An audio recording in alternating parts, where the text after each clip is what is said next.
Okay, good morning. Magandang umaga pong muli sa lahat. And it's almost unbelievable that we are now on the last Sunday of February after just almost still a memorable New Year's celebration. So this month we have been addressing the subject of male and female, the month that people remember romantic love.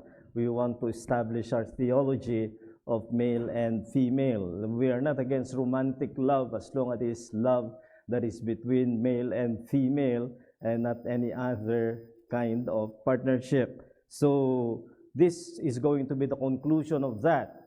I have a very beautiful view, but it's not the it's not the slide. So well, anyway, you have your view here, so let us begin by doing a fast review of what we have considered thus far concerning the biblical position.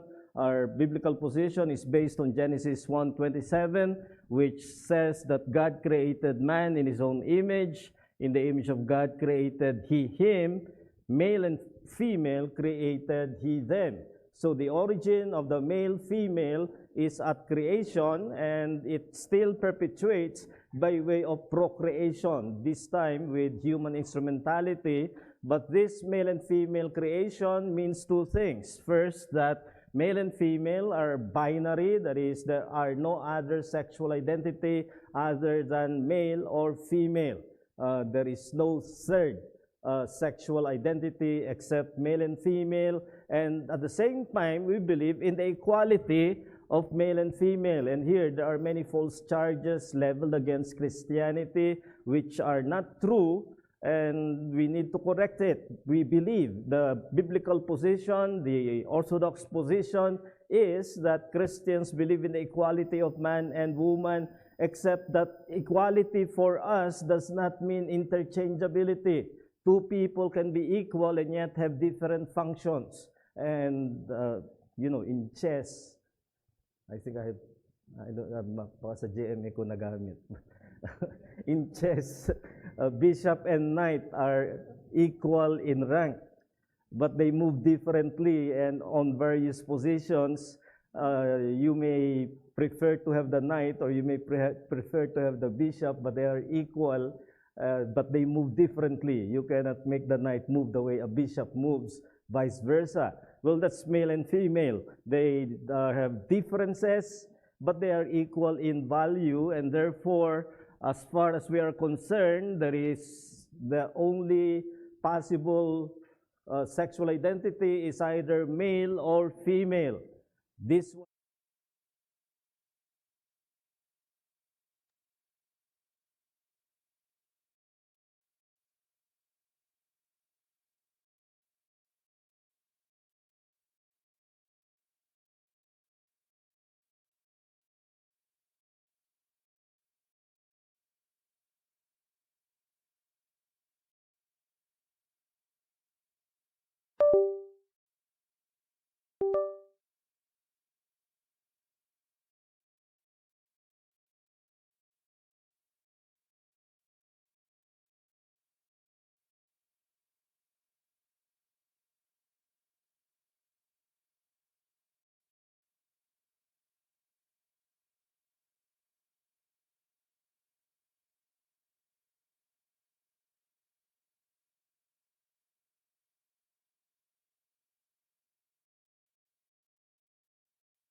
biological sex and one's gender, but not a difference that makes the gender different from the biological sex. The gender should align. The gender, the way you act, the way you behave, the way you relate with people in a social construct must be aligned with what you are biologically. So that is what we have been arguing. We looked last Sunday at the masculine side of the binary gender.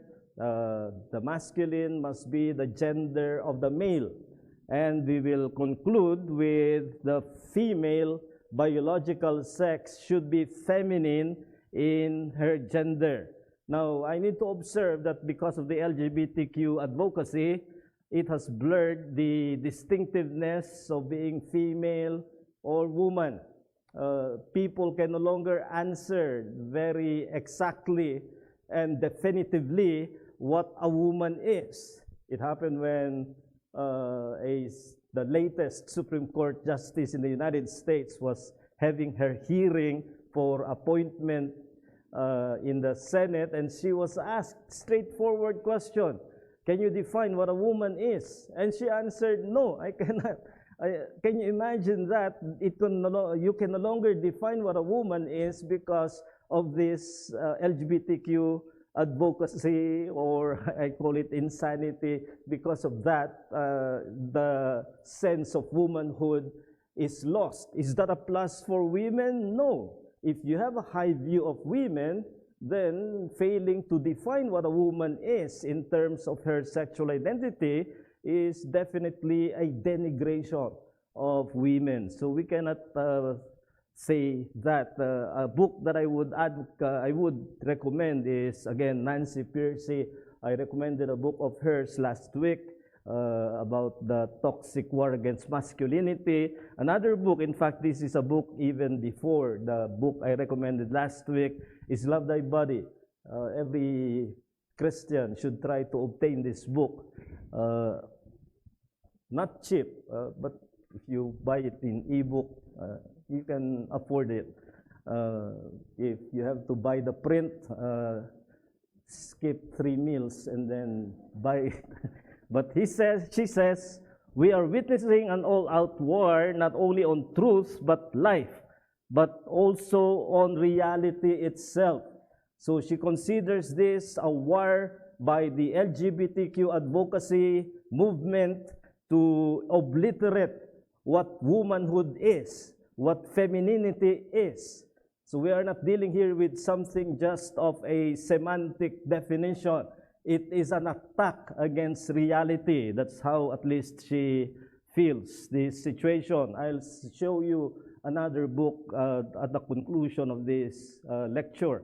But what we learn here is that femininity can be socially pressured, but being truly feminine derives from mandated female roles. Yeah, it is true that there are ideas of femininity which are only social construction, social pressure. I mean, there's nothing in the Bible that says that if you're woman and you are to be feminine, you must play with dolls, and then if you're male and masculine, you must play with toy guns. I mean, there is nothing of that in the scriptures. These are social constructs. What we need is what the Bible says. A woman should be, what her roles are, and then we can construct a characterization of what a woman or what being feminine should be. So in this, let us begin by emphasizing that female difference from male prepares the woman for female roles and feminine qualities. So by defining the roles, many times it is something defined by feelings. In this present age, I feel I like to be a woman, I'm in the wrong body. Who told you you're in the wrong body? I mean, just because of your desires. What is adjustable? Your desire or your body? You adjust. If you have a desire for the same gender, then that is what you need to change. Not change your body. or change your definition of what you are when you are biologically defined. And this is where the reversal is happening. So we do not begin with feeling. Even children can have dysphoria. That is some blurred idea of what they are sexually. They think they would prefer to be a woman because perhaps, and this has been borne out by research, if your relationship with the parent of the same sex, that is a son to the father or the daughter to her mother, is defective, you will tend to have dysphoria of your sexual identity. So that is understandable for children. But now the advocacy of many in the West is, as early as possible, bring that child to a surgical change so he or she will not undergo puberty and in the process be a woman. And that is only self-deception. So science, as I've shown last week, has differences that are clear between male and female, not just the body, but the body because of our brain and chemical composition. Eh, meron tayong mga pagkakaiba. I told you I still have my 11 pages of differences between male and female. I have to be selective in what I choose. There is the fact that more estrogen, which is the hormone for bonding and nurture in women, and that fits her for bonding and nurturing roles and qualities. Like in the male, as we said last week, testosterone is the hormone that men have more. In fact, in adult males, we have 1,000% more of testosterone than female. And don't tell me that makes no difference, because that testosterone translates into something muscular and more of male roles. Now the same is true with women. They have more of estrogen for bonding and nurturing roles and qualities, and then her sexual cycle, the fact that she has monthly ovulation, which renders her fertile for bearing children. And here is something that you cannot just change. Only women are possible to be pregnant. There are now those who call those who are pregnant as pregnant people. Why don't just call them women? But just to go along the insanity of LGBTQ advocacy, the idea is that you can be a woman, that is trans woman, a man biologically, but a woman by choice. So you can be a woman and not be pregnant, and vice versa. And that is not true. Once you're a biological woman and your body is normal, you have your normal cycle, and that prepares you for home-oriented roles and infant caring. Now, let me make it clear, this does not limit the other areas of female usefulness outside the home. That is not the point. The point is that only women can bear children, and that fact should show that when women bear children, they should use their roles for the raising of children in the home. That is something that has happened for millennia until this century has totally reversed this issue. But we are not limiting women. Don't anybody charge Christianity of doing that. We understand history. I know history and the role women played in many areas of life, including science and politics and everything else. But that does not change the fact that when you have children, your primary role is going to be in the home without limiting your usefulness outside the home. So let us consider how women's or being feminine is misapplied because of certain misunderstanding or misapplication of what we know of the differences Christians can be guilty of this, and so can those who are not believers. What women are in this misapplication, they think that women is definitively domestic. And I'm using the word definitive here, not in the sense of certain. When you say, oh, I'm definite, that's saying I'm certain. But definitive is the adjective for definition. So when you say by definition, you can say definitive. And there are those whose definition of woman is just only, and I put in quotation the word only because that is contemptuous. To say only the home is because there's no one left in the home who should be caring for children that we are in a mess we're in. Kaya wag nating nilalang ang home, ang domestic responsibilities. But the idea that women are only good for the home, I already said that is not true. There is usefulness for women outside the home. Now, it is true that universally in human cultures, women are caretakers of the home because they are the ones who provide the milk for the child, and they are the ones who, by body makeup and by way of arrangement of nature, they take care of the child universally in human cultures. But it also suggests, as I've said, that word only suggests that there is contempt of household responsibility. And that misses the tremendous contribution that women make to society and to the world in general if they choose to be home carers, if they choose to manage the home, to be a housewife. That is not to be treated with contempt. Walang mababa sa pagiging may bahay. Isang napakataas na panawagan ito sa kababaihan. So there should be no such contempt. God, however, calls women to non-domestic service and usefulness. So this is now the second time I'm stressing this. Wag sanang mag-isip ang mga kababaihan dito na hanggang bahay lang at tanggalin mo yung lang kung ikaw ay nasa bahay.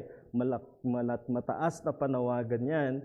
Pero ang katotohanan ng kasaysayan at ang katotohanan ng Biblia ay nagpapakita na tinatawag ng Diyos sa mga kababaihan sa mga gawain na makapagbibigay ng malaking ambag sa kasaysayan, sa kanyang kaharian, at sa maraming bagay. I give you just one example in the case of Esther. When Esther was able to do something in order to save the Jews, she risked herself by going to the presence of the king unsummoned. And in those days, in the Persian Empire, that could have meant death. If you are unsummoned because of the protocol, you do not appear before the king unsummoned. But Esther said, I will go to the king, though it is against the law. And here is the courage of the woman Esther. And if I perish, I perish. And you know the whole story of Esther, one of my favorite in the Bible, how she managed to save the Jews. And this is not domestic work, but doing that which risked her life for her countrymen. So there are many that I could cite in history, but this should be sufficient. Then there is the thought that walang magagalit sa akin na misapplication ng tawag ko riyan. Women are considered verbally vicious. That where men use their muscular strength and be violent, women, it is misunderstood, tend to use the tongue. That's the idea. Women talk, and boy, can they talk. But here. Why is that? Because we already saw in our study of differences between male and female brain has more verbal capacity than male. So sometimes male can take time to study language. Female has that capacity to study and to express in language what men may not be able to do so, that is in the early stage. Because of that, women can use their tongue both as strength and as weakness. So, magandang magamit ang ating tongue, that is our ability to talk. And ability to talk is a gift that can be used for the church, can be used for society, can be used for times of crisis. And again, I can tell you many who have used their ability to speak in a positive way. But just the same, the Bible also warns against the use of tongue by women that are in a way violent, not violent like men that destroys physically, but still violent in a way that is verbally vicious. So women have direct admonition about the misuse of tongue. In fact, I can only select one. There are many more verses I can use. But here is 1 Timothy 5:13 regarding the widows who are not well controlled. And these are young widows because women then were married in their teens. And the longevity of male was 40s. By the time the male died, wala pang antibiotic noon, you get infection, you're a dead man. So the life expectancy was in the 40s. So many male died with widows still in a very marriageable age, in their late 20s or early 30s. And Paul expects them to do that. But the problem is some of them, they learn to be idlers, going about from house to house, also gossips and busybodies, saying things what they ought not. Perhaps I should remind you, this is 1st century, though it sounds like 21st century. But this is the problem of women then and women now. And that can show in the house. The book of Proverbs has several warnings. It is better to live at the roof of the house than to live with a contentious woman. And then in another version of it, also in Proverbs, better to live in the desert than to live with a quarrelsome woman. So, of course, men can be guilty of the same. Men can be gossips. Men can be vicious in their verbal use, but there are specially directed admonitions to women precisely because that is their weakness. So you can object later. Verbally vicious. The third is sentimentally sensitive. Women are considered more emotional and therefore illogical. Men tend to see things logically and without realizing that the woman is coming from emotion. So that's why husbands don't win when there is an argument, because you are mystified that the woman has sources that you do not know about. But that's why somebody said, you must understand every word that a woman does not say. So she doesn't say it, but you are supposed to understand it, and you may go nuts doing that, but that is often the case. Sentimentally sensitive by brain structure, male is more analytical and female is more sensory. That's something we already considered in an earlier lecture, and that is true because of the differences in the limbic system, the hypothalamus, the amygdala. Now, some evolutionists will say male and female became that, therefore the roles were defined. I'd like to be a creationist and say God assigned them the roles, so He made them that in brain and structure. So in terms of pag nag-communicate yung dalawa na nag-aaway, so yung isa ay nagiging analytical, logical, and he may be right in his own mind, and the other is being sensory. I can sense something is wrong, and she may also be right, except that they are on a different plane and they don't meet until one should understand. Kaya madalas yung marinig sa akin sa pag nagkakasal, when there is a conflict, there are only two sides. One is right, the other is the husband. So the husband is always in the wrong. But then the male-female differences establish complementarity. Itong gusto kong sabihin, yung pagkakaiba, wag nating tingnan mas mababa yung isa. Even, and men tend to do this. This woman is very illogical. But you are very insensitive. That's the point. So, you never belittle the choice of a woman. Remember, it includes you. So that's why you cannot belittle it. Instead, consider it complementarity. Ibig sabihin, nagkakasangga o nagkakalapat ang babae at lalaki sa halip na nagko-contest, nagpapaligsahan. So, 1 Corinthians 11:11 is a good verse.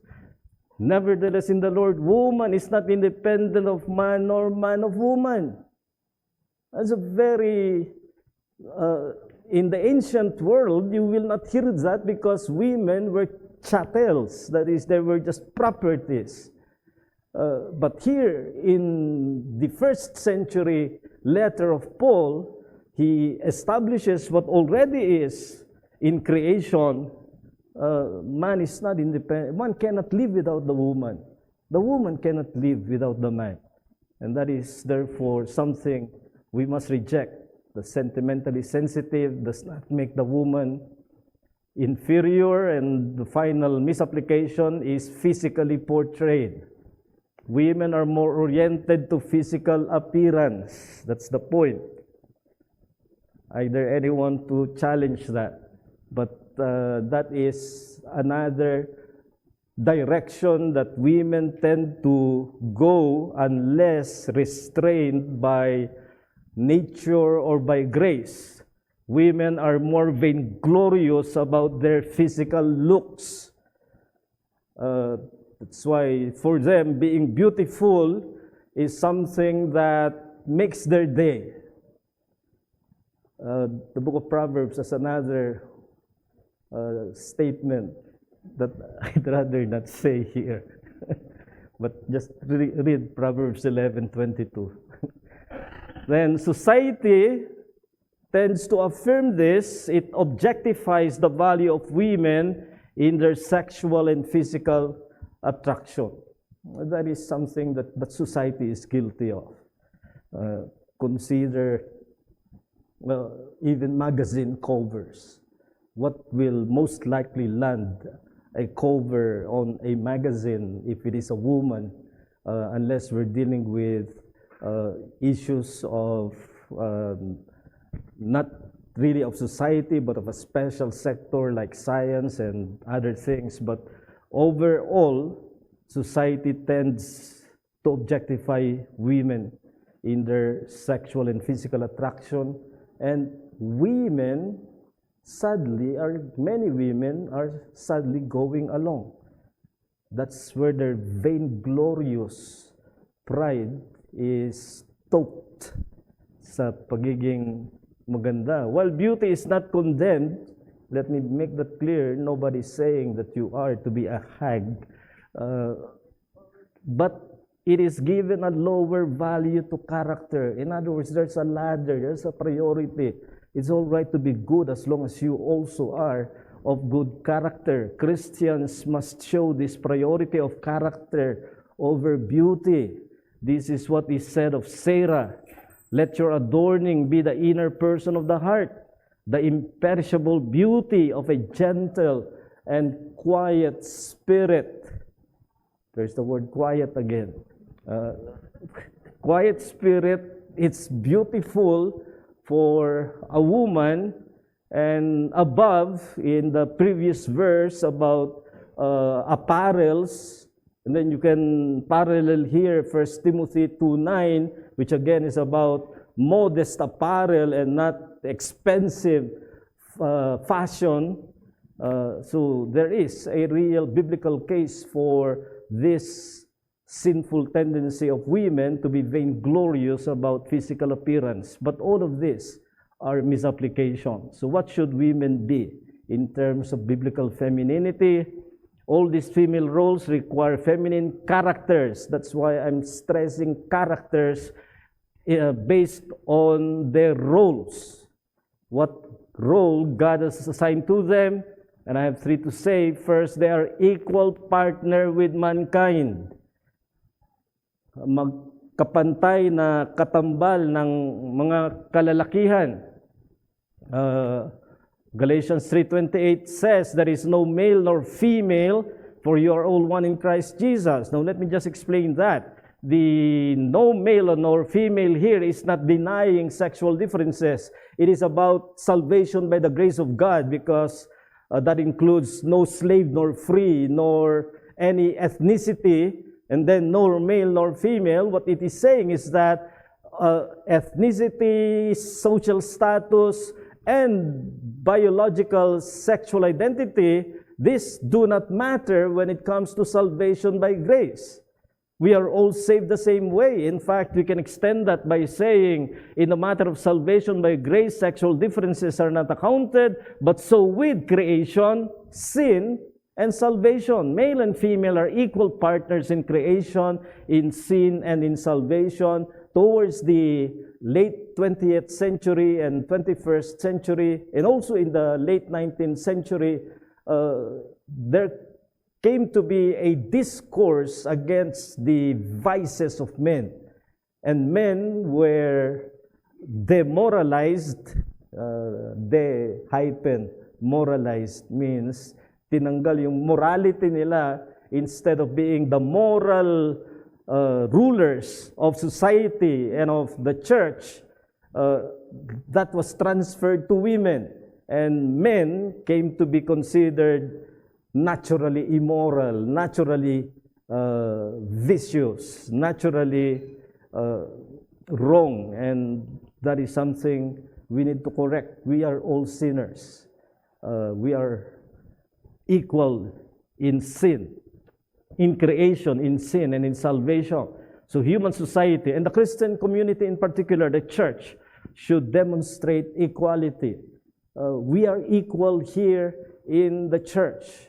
Women are not inferior, men are not superior, not vice versa. Now, that does not mean to say there is no difference of roles, but it means that in value before God, men and women are equal. There are some Reformed Christians who still have an ancient mindset that they still insist that male is superior to female. And I reject that, and we must reject that because that is unbiblical.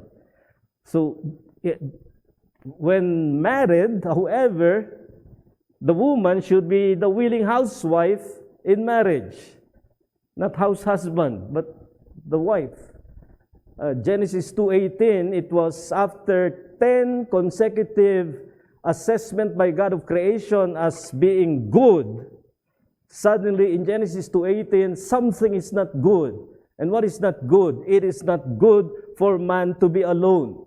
And what did God do just to underscore the woman's role in the man. All the animals were paraded before Adam. God said, it is not good for man to be alone. I will make a helpmeet for him.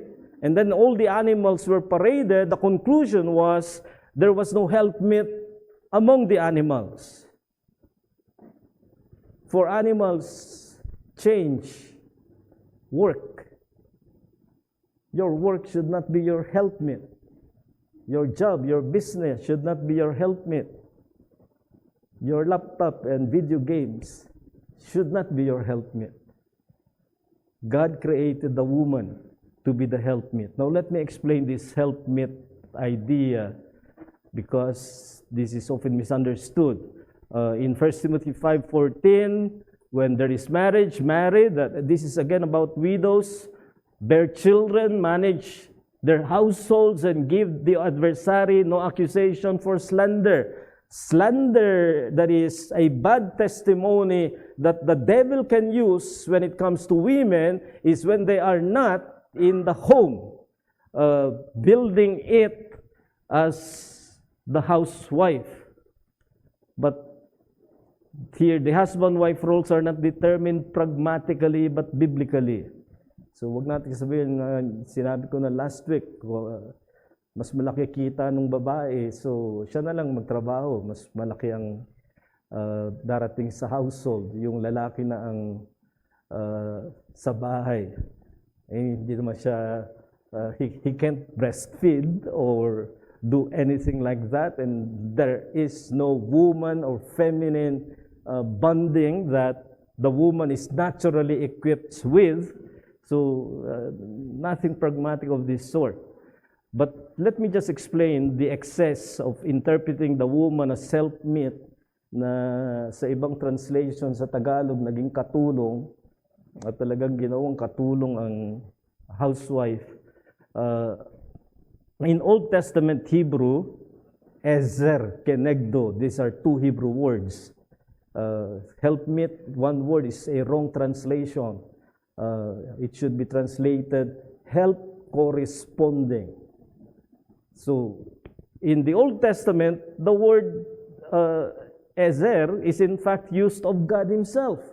So you cannot argue that this is an inferior title if it is used of God Himself. In Psalm 121, verse 1, I look unto the hills from whence comes my help. So when the woman marries, however, she pledges to be the homemaker. That's the distinction of roles that is not interchangeable. So when you marry, you pledge to be the homemaker. Now, does that mean you cannot work outside the home? You can if you are able to make homemaking the primary sphere. Some women are able to do that, some can't. And you need to decide. And Proverbs 14:1 says, the wisest of women builds her house, but folly with her own hands tears it down. No, hindi ito yung literal house na yung babae ang magtatayo. Of course, construction work remains male-dominated as it should be. The Hebrew, let me explain again, makes woman the adjective. And we can translate this, womanly wisdom builds the house. So, ang karunungang pambabae ay para sa pagtatayo ng sambahayan. So, the absence of the mother is a big gap that cannot be filled just by the man. And then, finally, she is a gifted servant in ministry. And there are so many passages that tell us that. But 1 Timothy 2:11-15, however, put a limitation. I do not permit a woman to teach or to exercise authority over a man. And what follows is the attached reason is not cultural. There are those who will explain it culturally because the women in Ephesus were of a pugnacious type. So Paul had to give a temporary prohibition. Not true. The reasons attached by Paul is because of creation, because of the fall. So whatever the cultures may be, creation and fall bear upon womanhood. So women as well as men have both limited and broad opportunities for ministry. Hindi pwedeng sabihin ng babae na, teka muna, lugi yata ang babae na limitado sila. Kahit lalaki, limitado. Ibig sabihin, pag wala kang gift sa isang bagay, huwag kang maglingkod sa bagay na yon. Let's say writing, and women are better in writing based on brain structure than men. If a man does not have the gift of writing, he should not try because he might make a mess of it. And the same is true with even speaking. Some men cannot speak in public, and it's not sin that they cannot. It's just a matter of sovereign gift of God.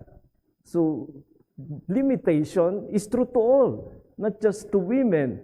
However, here, both male and female believers are to serve according to their gifts, and women are clearly not for church official leadership. That is for pastors and deacons. That is a closed office. Those are closed offices for them. It's given to men. Just like in the household, men should lead, so in the household of God, men are to lead. So women have ample opportunities for ministry, especially in the home, but not limited to the home. And in the church, we have ample ministries for women. And women, I am thankful, are being used by God in our church in many ways through their gifts. But they do not need to become pastors or deacons in terms of offices. Paul advises the Philippian church, help these women, and he mentions the name of those women earlier, help these women who have labored side by side with me in the gospel. Paul could recognize women who labored in the gospel. They joined the missionary journey of Paul probably, and Paul recognizes their contribution.